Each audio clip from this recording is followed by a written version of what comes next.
Veronica Morrison smiled like a woman who had already won. 80 people stood beneath the crystal lights of the Westbridge Country Club ballroom, champagne glasses in their hands, all of them dressed too nicely to admit they were enjoying the cruelty. My father's 60th birthday banner hung behind her in gold letters. A jazz trio played softly near the terrace doors. Waiters moved between the tables with silver trays, pretending not to listen.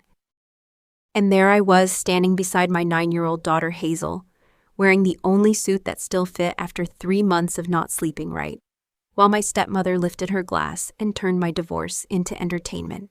"Let's be honest," Veronica said, her voice sweet enough to rot teeth.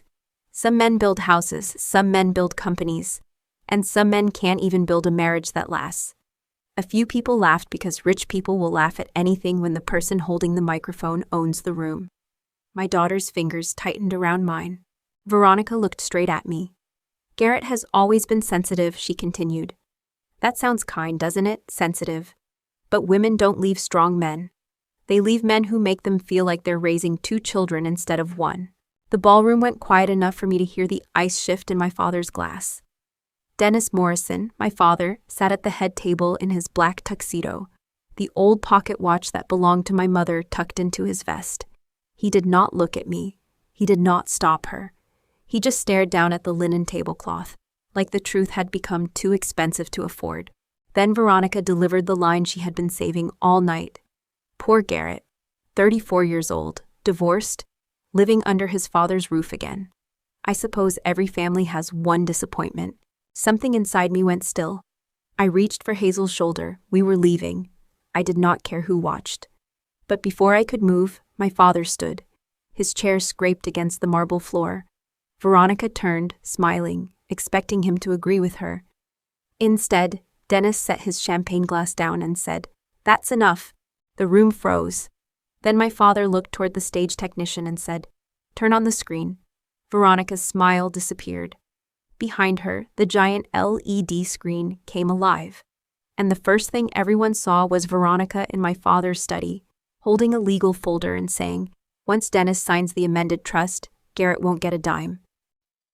My name is Garrett Morrison, and if someone had told me 6 months earlier that my father's 60th birthday would end with lawyers, police officers, and one of the wealthiest women in our county being escorted out in front of 80 guests, I would have laughed.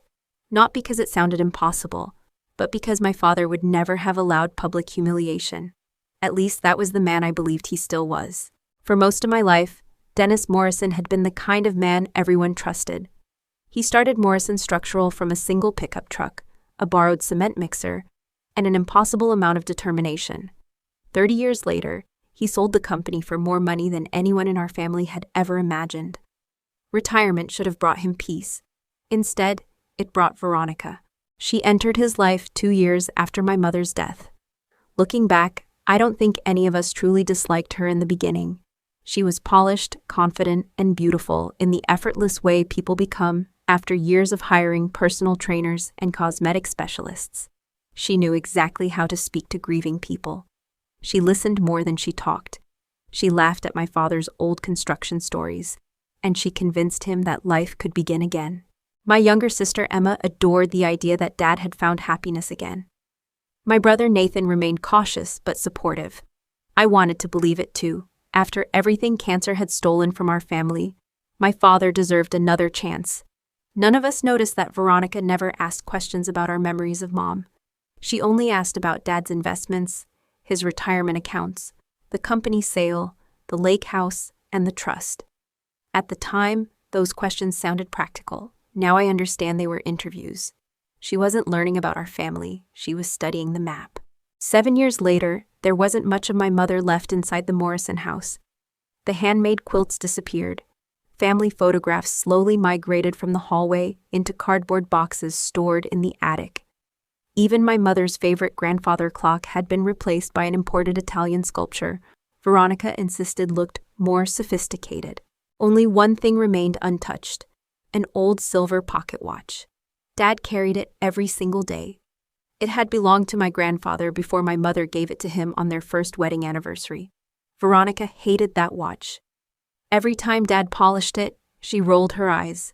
Every time someone asked about it, She reminded everyone that expensive watches were supposed to be worn, not sentimental antiques. Dad always smiled and slipped it back into his pocket. That watch was the last place my mother still lived. Then my own life started falling apart. Emily and I had spent 12 years together. Our divorce wasn't dramatic. Nobody cheated, nobody screamed, and nobody smashed dishes. We simply reached a place where love had quietly become responsibility. She received an executive position in Chicago, and I couldn't imagine taking Hazel away from her school, her doctors, and the neighborhood she'd grown up in. Neither of us wanted to become the villain. Sometimes adulthood doesn't offer villains, only impossible choices. We signed the papers with tears instead of anger. When it was over, Emily hugged me before leaving the attorney's office. "You'll always be Hazel's favorite person," she whispered. "I hope one day we're both happy." I hoped so too. Housing prices had exploded across Texas, and finding a home large enough for Hazel within my budget wasn't realistic overnight. Dad insisted we move into the guest wing. 3 months, I promised. I'll be out before summer. He hugged me and said, "As long as my granddaughter wakes up under this roof, you're never a burden." I believed him. Veronica didn't. Within days, the comments began. Tiny at first. "So much laundry for a temporary guest. I forgot children make so much noise. I suppose starting over is harder when you're unemployed." I wasn't unemployed. I'd stepped away from engineering 4 years earlier when Hazel underwent multiple heart surgeries. Consulting remotely had allowed me to stay beside her through every hospital stay. After she recovered, I never returned to corporate management. Some people called it sacrificing a career. I called it being her father, but Veronica called it laziness. She never said it directly. She preferred audiences. A gardener trimming hedges, neighbors stopping by, or dinner guests. Every insult was wrapped inside a smile, every sentence carefully designed to sound helpful while cutting just beneath the skin. Hazel noticed long before I did. She rarely interrupted adults. She simply watched, listened, and remembered. Sometimes I'd catch her looking at Veronica with the same expression detectives wear in old crime movies. Quiet, patient, collecting pieces no one else realized they were leaving behind. One afternoon she asked me a question that caught me completely off guard. "Dad, do people always become nicer when other people are watching them?" I looked up from my laptop. "What makes you ask that?" she shrugged. "Nothing. But children never ask questions for no reason. I should have listened more carefully. Because while I was trying to rebuild my life, someone else had already started tearing my family apart from the inside." The first month passed quietly, at least on the surface. Dad still treated Hazel like the center of his universe. Every Saturday morning they made pancakes together. Every Sunday afternoon they played chess on the back patio while I caught up on consulting work. Those moments reminded me that somewhere beneath Veronica's influence, the father who raised me still existed. The problem was that he was disappearing a little more every week. Veronica controlled everything inside the house. She decided who was invited, and she managed the finances, even though none of the money had ever been hers. She selected Dad's clothes before charity events, answered his phone whenever she happened to be nearby, and she even started speaking for him during family conversations. At first it seemed harmless, then it became disturbing. "Dennis is tired." Dennis already decided. Dennis doesn't think that's a good idea. Eventually, people stopped asking my father. They asked Veronica instead. It happened so gradually that almost nobody noticed, except Hazel. One evening, she walked into the garage where Dad and I were restoring an old fishing boat that had belonged to my grandfather. She waited until Veronica went back inside before whispering, "Grandpa asks fewer questions now." Dad looked up. "What do you mean, princess?" "She answers them before you can." Silence settled over the garage. Dad forced a smile. "I guess that's what married people do." Hazel nodded politely, but I could tell she wasn't convinced. Neither was I. A week later, I attended one of Veronica's charity fundraisers. I hadn't wanted to go, but she insisted it would be good networking. What she really wanted was an audience. The ballroom overflowed with developers, attorneys, doctors, and local politicians. Veronica floated through the room like royalty, introducing herself as Mrs. Dennis Morrison before mentioning her own real estate business. Every conversation somehow found its way back to status, to money, and to appearances. Late in the evening, she spotted me speaking with one of Dad's former business partners. She walked over smiling. There you are. I've been telling everyone how proud Dennis is that you're finally getting back on your feet. I smiled politely. I've actually been working the whole time. Oh, consulting from the guest bedroom hardly counts. Several people laughed. Not because the joke was funny, but because nobody wanted to embarrass the hostess. She continued before I could answer. Garrett has such a generous heart. He gave up a very promising engineering career. She leaned closer as though sharing a secret. Of course, nobody expected the marriage to survive all those years without ambition. Another polite wave of laughter followed. I noticed two executives exchange uncomfortable glances. One quietly excused himself, while the other stared into his drink. Veronica didn't notice, or maybe she didn't care. Humiliating me had become her favorite performance. When we got home that night, I found Dad sitting alone on the back porch. The porch light illuminated the lines on his face. He looked older than 60. "I'm sorry about tonight," he said quietly. "It wasn't necessary." "No, it wasn't." He rubbed his hands together. "I should have stopped her." I waited. Instead, he sighed. His voice faded away. Then the back door opened. Veronica stepped outside carrying 2 glasses of wine. "There you both are." She handed one to Dad, ignoring me completely. "We have a busy month ahead." She smiled toward him. "Don't forget your appointment with Mr. Lawson next Tuesday." Dad frowned. "What appointment?" "The estate planning meeting. You already agreed." "I did?" She laughed softly. "See? This is why I organize everything. You'd lose your own head without me." Dad chuckled awkwardly. "I guess you're right." But something about that exchange stayed with me. My father had never forgotten appointments. He had run a construction empire for 3 decades, with nothing more than a notebook and an old calendar hanging in his office. Now he couldn't remember agreeing to meet an estate attorney? As Veronica walked back inside, Hazel appeared halfway down the hallway. She hadn't made a sound. She simply looked from Veronica to Grandpa, then to me. "Dad." "Yeah? Why would Grandpa need a lawyer if he already has one?" I blinked. "What do you mean?" "I saw Veronica carrying lots of papers into Grandpa's office yesterday. There was another man there. He said something about changing beneficiaries." My heartbeat slowed. "What exactly did you hear?" Hazel thought for several seconds. "I don't know. I only remember one sentence." She looked directly into my eyes. Veronica said, "By the time the birthday gala is over, your children won't be a problem anymore." For the first time since moving back into my father's house, my divorce no longer felt like the biggest problem in my life. After the fundraiser, something changed inside me. Not anger, I'd already burned through that. Not humiliation, there wasn't enough pride left for anyone to take. What replaced both was something quieter, the kind of feeling you get when you're walking through an old house at night and suddenly realize you're not alone. I started paying attention, not to Veronica's insults. Those had become predictable. I watched my father. That was where the real story was unfolding. Every morning he woke up before sunrise, just like he had for the last 40 years. He still made his own coffee. He still carried my mother's silver pocket watch in the left pocket of his vest. But the man who once made every decision with absolute confidence now paused before answering the simplest questions. "Dennis, are we attending the Whitmore fundraiser next Friday?" He looked up from the newspaper. Before he could answer, Veronica smiled. "We've already decided not to." Dad nodded a second later. "Right, that's right." The conversation moved on. Nobody reacted except Hazel. She looked at Grandpa, then at Veronica, then quietly returned to coloring her picture without saying a word. That afternoon she found me in the garage while I was replacing the brakes on my truck. "Dad? Do grown-ups forget things because they're old?" I smiled. "Sometimes." She frowned. "But Grandpa remembers baseball scores from before you were born. He remembers every birthday. He remembers where I left my soccer cleats 3 weeks ago." She hesitated. "So why does he only forget things when Veronica is around?" The wrench slipped from my hand, hitting the concrete louder than it should have. "I don't know." Hazel wasn't finished. "Yesterday Grandpa said he wanted steak for dinner, but when she came home, he suddenly said salmon was his favorite." I laughed softly. It was probably nothing. She shrugged. "Maybe, but it keeps happening.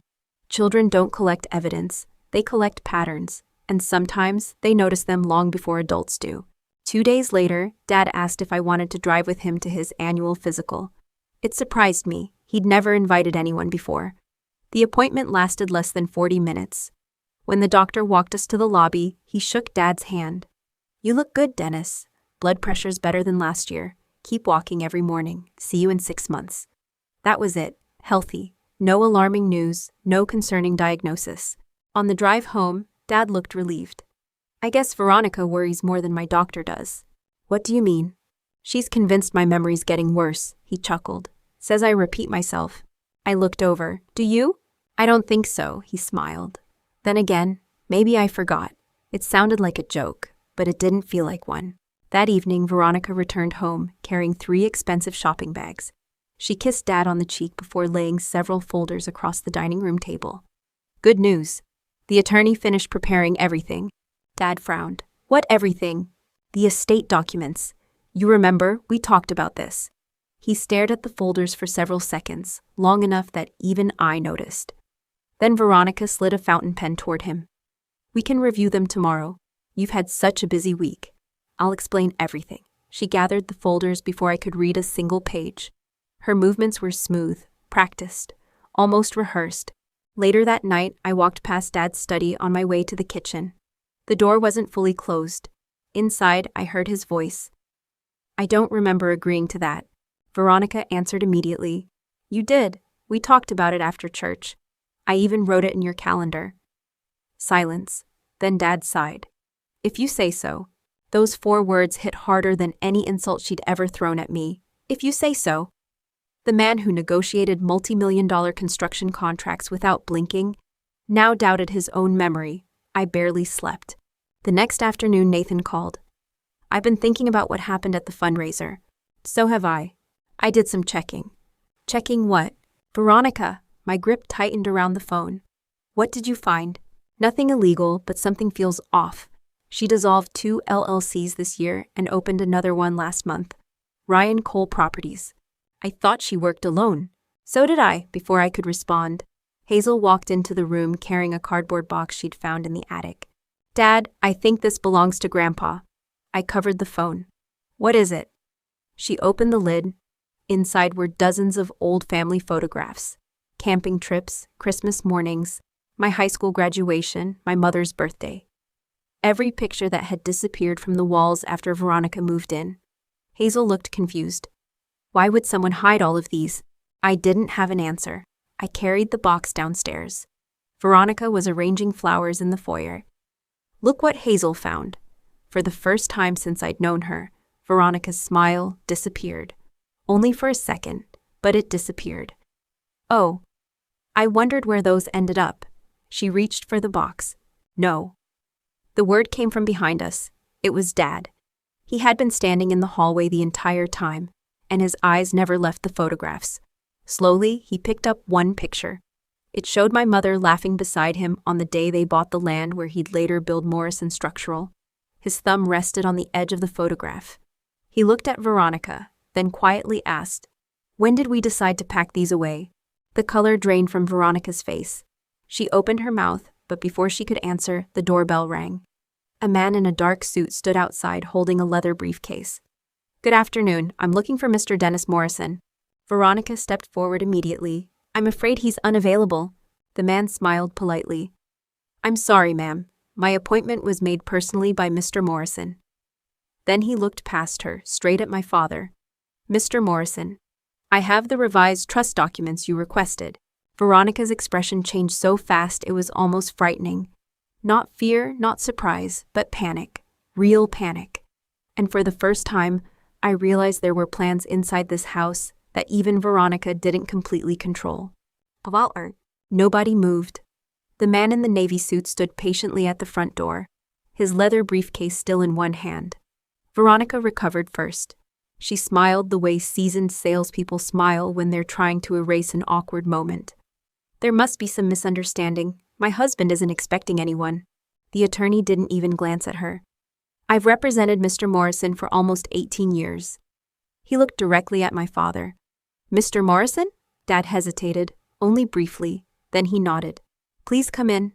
Veronica's fingers tightened around the edge of the hallway table. "Dennis, we can finish this later." "No," Dad replied quietly. "I'd rather do it now." It wasn't an argument, it wasn't even defiance. It was simply the first independent decision I'd seen him make in months. The attorney stepped inside. "My name is Olivia Carter." She shook my hand, then Nathan's, then Emma's. Finally, she turned toward Veronica with a polite nod. "Nothing more." "I only need 15 minutes, Mr. Morrison." Dad gestured toward the study. Before anyone could move, Veronica spoke again. "I think this discussion should stay private," Olivia answered before Dad had the chance. "Actually, Mr. Morrison specifically instructed that all 3 of his children be present." Silence. Veronica blinked. "What?" Dad looked almost embarrassed. "I asked Olivia to include them." When her voice cracked. "You never told me. I didn't think I needed permission." For the first time in years, Veronica had no immediate response. We gathered inside Dad's study. The room smelled of cedar shelves and old blueprints. The same room where I'd spent countless Saturdays as a kid watching Dad sketch buildings by hand. Only one thing had changed. Most of Mom's framed photographs were gone. The empty outlines remained on the wallpaper where sunlight hadn't faded the paint. Dad noticed them too. He stared at the pale rectangles for several seconds, almost as if he were seeing them for the first time. Olivia opened her briefcase. Instead of removing legal documents, she pulled out a thin notebook. "Before we discuss the trust," she said calmly, "I'd like to clarify something." She looked directly at my father. "Mr. Morrison, did you personally request that your children be removed as equal beneficiaries?" The room became perfectly still. Dad frowned. "No." Olivia nodded once. "That's what I believed." She slid several papers across the desk. "I received revised instructions 3 weeks ago. The request arrived by courier, and it included your signature." Dad adjusted his reading glasses. The deeper he read, the more confused he looked. "I never signed this." Veronica laughed, a quick, nervous laugh. "Dennis, you've signed dozens of documents lately. You probably forgot." He didn't answer. Instead, he reached into his vest, pulled out the silver pocket watch, and opened it. Inside the cover was an old photograph of my mother. He looked at it for only a heartbeat before closing it again. Then he looked back down at the signature. "No, I remember every document I sign." His voice wasn't loud, but it carried a certainty I hadn't heard in months. Olivia carefully turned another page. "This amendment transfers voting authority over the Morrison Family Trust to Mrs. Veronica Morrison, should you become medically incapable of making financial decisions." Nathan leaned forward. "What determines medically incapable?" Olivia answered without emotion. "A written statement from 2 physicians." My stomach tightened. Dad slowly looked toward Veronica. "You told me those medical evaluations were routine." "They were," Veronica replied quickly. "They're standard for estate planning." Olivia looked puzzled. "I've practiced trust law for 26 years. They're not standard." Nobody spoke. Veronica crossed her arms. "So now we're questioning me because of technical paperwork." "No," Olivia answered. "We're questioning paperwork because it doesn't match my client's instructions." Veronica's confidence began to crack. She pointed toward the documents. "Those are drafts. They mean nothing." "Then why," Dad asked quietly, "does my signature appear on every page?" She froze just long enough. Not long enough for a courtroom, but long enough for family. Hazel had been sitting quietly in the corner beside the bookshelf, coloring in one of her sketch pads. She looked up. "Grandpa, can I ask something? When grown-ups sign papers, shouldn't they read them first?" Nobody answered. She looked at Veronica. "You always tell me to read everything before I write my name." The room fell silent again. Children have a way of asking questions adults spend years avoiding. Olivia closed the folder. "I recommend postponing any amendments until we've completed an independent review." Dad nodded. "I agree." Veronica stood abruptly. "This is ridiculous. You've let your children poison your mind against me." She grabbed her handbag from the chair, walked toward the door, then stopped, turned back, and looked directly at Dad. "You either trust your wife, or you trust people who couldn't even keep their own lives together." The words landed exactly where she'd intended, on me. Dad slowly raised his eyes. For a moment, I thought he might fold again. Instead, he said something I never expected. "Garrett's marriage ending has nothing to do with his character." Veronica stared at him. It wasn't much, just one sentence, but after months of silence, it sounded like the first crack in a dam. She left without another word. The front door slammed hard enough to shake the windows. None of us moved. Dad remained seated behind his desk, looking exhausted, looking older. Then he whispered something almost to himself. I should have asked questions sooner. Olivia quietly gathered the documents. Before placing them back inside her briefcase, she slid one sealed envelope across the desk toward Dad. I almost forgot. This arrived at my office yesterday. It wasn't delivered by courier. It was left anonymously. Bo knew May. There was no note, only this. He opened the envelope. Inside was a color photograph. His face lost every trace of color, and his hands began to shake. Nathan reached for the picture, but Dad stopped him. No. His voice barely rose above a whisper. Not yet. He slowly turned the photograph face down, then looked toward all three of us. I think your birthday party is about to become something very different than Veronica planned. Oh? For a long moment, no one spoke. Dad kept the photograph face down on his desk as though turning it over would somehow make it less real. Nathan finally broke the silence. Dad, what is it? Dad didn't answer. Instead, he looked at Olivia. How certain are you that no one else has seen this? Olivia folded her hands. My office security cameras show it was delivered at 6:42 yesterday morning. No return address, no fingerprints, no note, just the envelope. And whoever left it knew exactly which attorney represented you. Dad slowly nodded. I understand.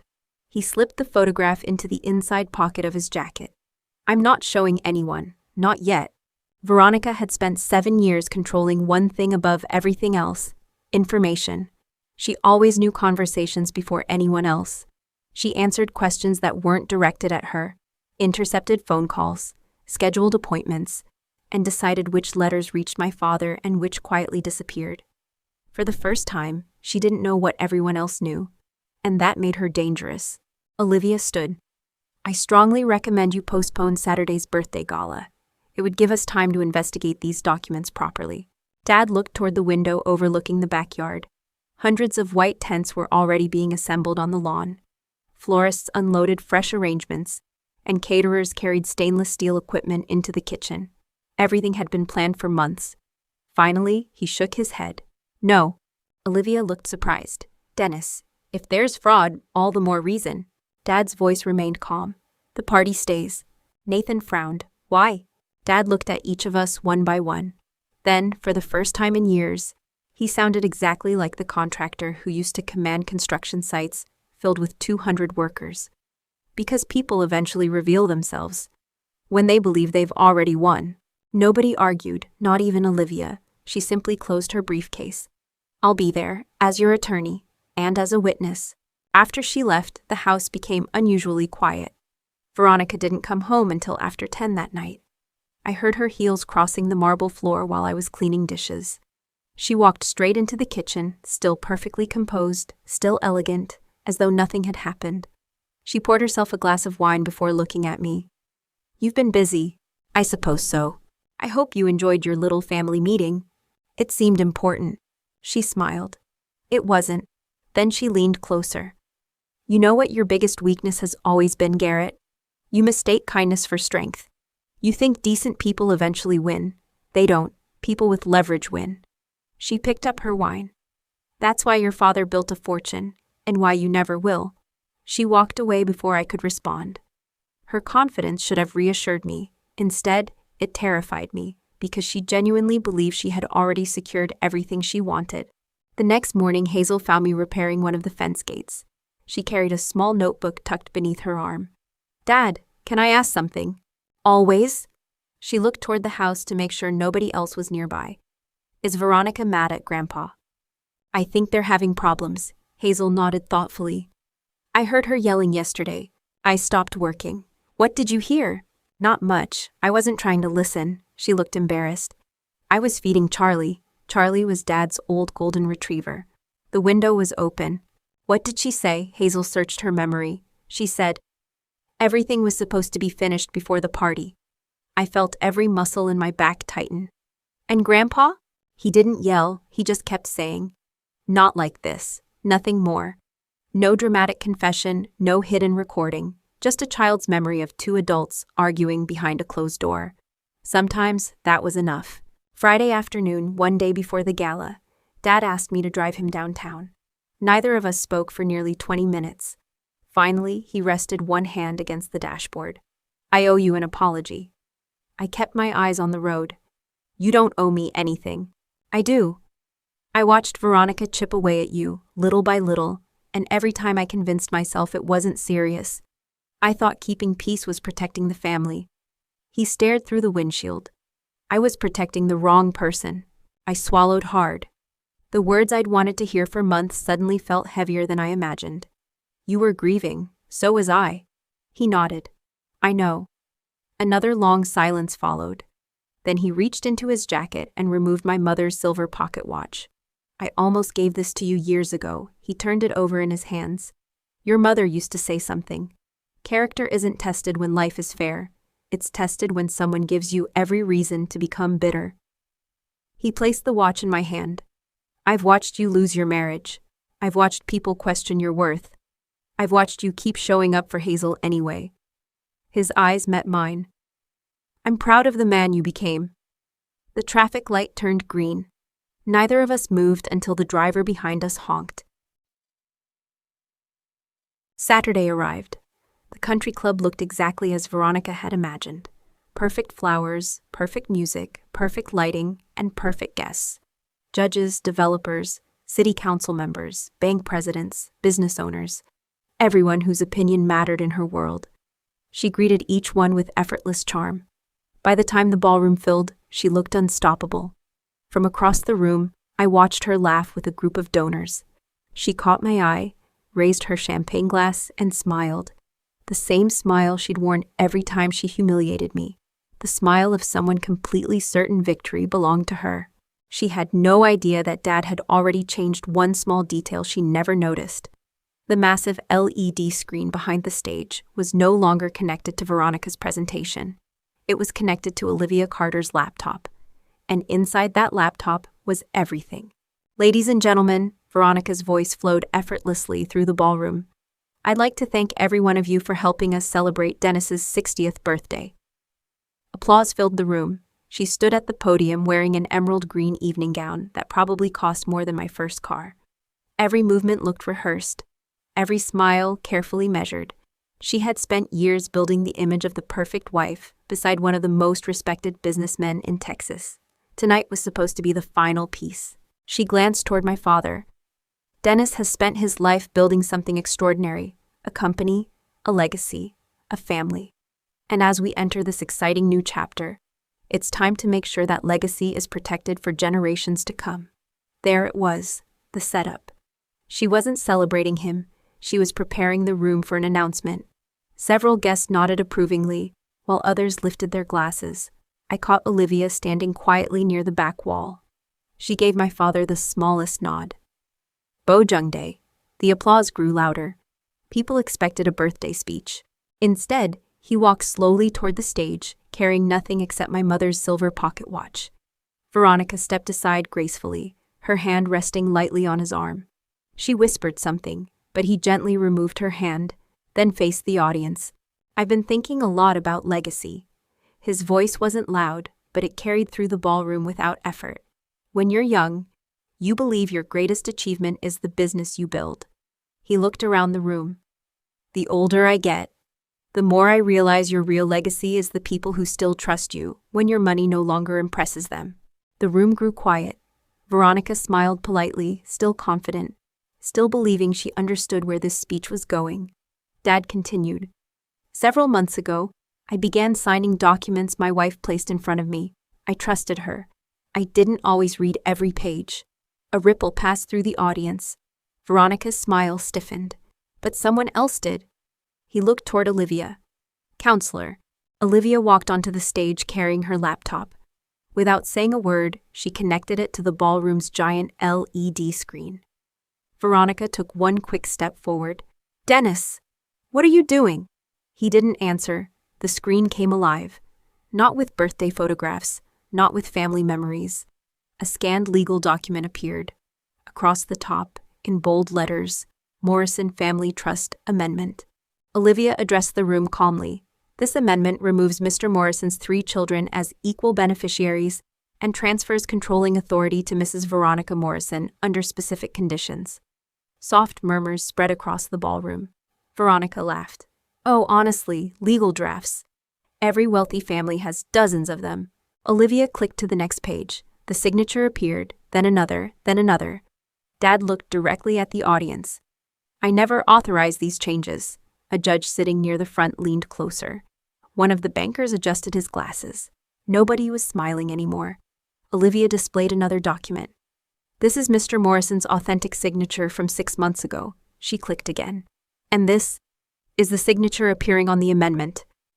Both filled the giant screen. Even from 20 feet away, the differences were obvious. One signature flowed naturally. The other hesitated, stopped, and restarted, almost as though someone had practiced copying it. Veronica's face lost its color. You're accusing me of forgery? No, Olivia answered evenly. I'm presenting evidence. She pressed another key. The next slide appeared. A timeline, bank transfers, corporate filings, property purchases. Every transaction connected by dates. Every arrow leading toward a company called Ryan Cole Properties. Several business owners in the audience immediately recognized the name. I saw them exchange confused looks. Veronica tried to interrupt. Those are business investments. Olivia didn't stop. Mr. Ryan Cole is not merely a business associate. She clicked again. A photograph appeared. Not dramatic, not intimate, just clear. Veronica and Ryan leaving a private restaurant together on a Tuesday afternoon. Another photograph showed the same two entering a luxury condominium on a different date. Another Tuesday, then another and another. The ballroom fell completely silent. Dad finally reached into his jacket. He removed the single photograph that had arrived anonymously at Olivia's office, looked at it one last time, then handed it to her. She placed it on the screen. This time, nobody needed an explanation. Veronica and Ryan stood on the balcony of a beach resort in Cabo San Lucas, kissing.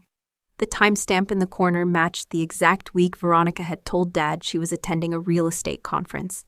Someone dropped a champagne glass. It shattered across the marble floor, and the sound echoed through the ballroom. Veronica turned toward my father, her voice cracking for the first time. Dennis, I can explain. He looked at her with tired eyes. No, you've explained enough over the last 7 years. She stepped closer. I love you. No, you loved what I built. And you nearly convinced me to give it away. She reached for his arm again, but he stepped back. Just one step, but it felt like an entire lifetime. He turned toward the audience. I owe my children an apology. He looked at me first, then Nathan, then Emma. I allowed silence to become betrayal. I watched people question their character. I questioned it myself. That mistake belongs to me. The room was so quiet that I could hear Hazel breathing beside me. Dad walked down from the stage, stopped directly in front of me, then, without saying another word, he placed my mother's silver pocket watch into my hand. My wife gave me this 40 years ago. I kept it because it reminded me who I wanted to be. His voice broke. I almost forgot. I won't make that mistake again. I closed my fingers around the watch. For the first time since my divorce, I wasn't thinking about everything I'd lost. I was thinking about everything that had quietly survived. My daughter, my brother, my sister, my father. Not perfect, not unchanged, but still a family. Security escorted Veronica toward the entrance. She didn't scream, she didn't threaten lawsuits. She simply looked around the ballroom searching for someone, anyone, who still believed her. Nobody did. 3 months later, Dad officially restored the original Morrison family trust. Every amendment Veronica had tried to introduce was declared invalid. The investigation into the forged documents continued without us needing to chase revenge. The law handled what the truth uncovered. Dad sold nothing. Instead, he established an education foundation in my mother's name to fund scholarships for students studying engineering and architecture at Texas public universities. It seems more useful, he told me, than leaving behind another building with my name on it. I finally bought a small house less than 10 minutes from Dad's place. Nothing extravagant. 2 bedrooms, a big oak tree in the backyard, and more than enough room for Hazel to practice soccer every afternoon. Emily visited often when it was my week with Hazel. Our marriage hadn't survived, but our respect for each other had. And strangely, that felt like its own kind of success. Last Sunday, Hazel sat on the porch beside Grandpa. She was trying to repair the old pocket watch after accidentally dropping it onto the wooden deck. "I think I made it worse," she whispered. Dad smiled. "No." He gently turned one tiny gear back into place. Old things aren't ruined because they break. They become valuable because someone decides they're worth fixing. Hazel looked at the watch, then at him. "Like families." Dad smiled. "Exactly like families." I watched them from the doorway. 6 months earlier, I believed losing a marriage meant losing my place in the world. I was wrong. Sometimes life tears down the walls you've been hiding behind, so you finally notice the people still standing beside you. Veronica thought wealth gave her power. She thought public humiliation would define my future. She thought signatures, contracts, and appearances mattered more than character. She lost everything because she misunderstood one simple truth. Legacies aren't protected by money. They're protected by the people who refuse to abandon each other when the truth becomes uncomfortable. And every time I hear the quiet ticking of my mother's old pocket watch, I'm reminded that time doesn't erase character. It reveals it.